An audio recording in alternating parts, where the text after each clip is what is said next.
নচিকেতা যখন নিজের বাবাকে বলছে বহু নামেমি প্রথম বহু নামেমি মধ্যমা, মানে কোনো কিছুতে আমি হীন না, অনেক ব্যাপারে আমি শ্রেষ্ঠতম, অনেক কিছুতে আমি মাঝারি, কিন্তু সাধারণ আমি না।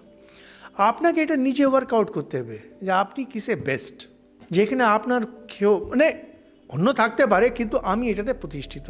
যদি এটা না হন জীবনে আপনি কষ্ট পাবেন।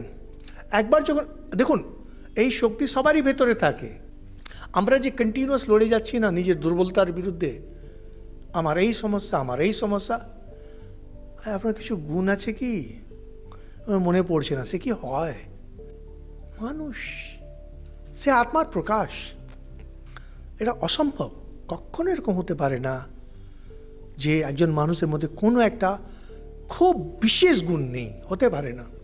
ওই বিশেষ গুণের উপর আপনি বসুন, ওটাকে আপনি ধীরে ধীরে ধীরে আরও নার্চার করুন, দুর্বলতার দিকে কখনো তাকাবেন না।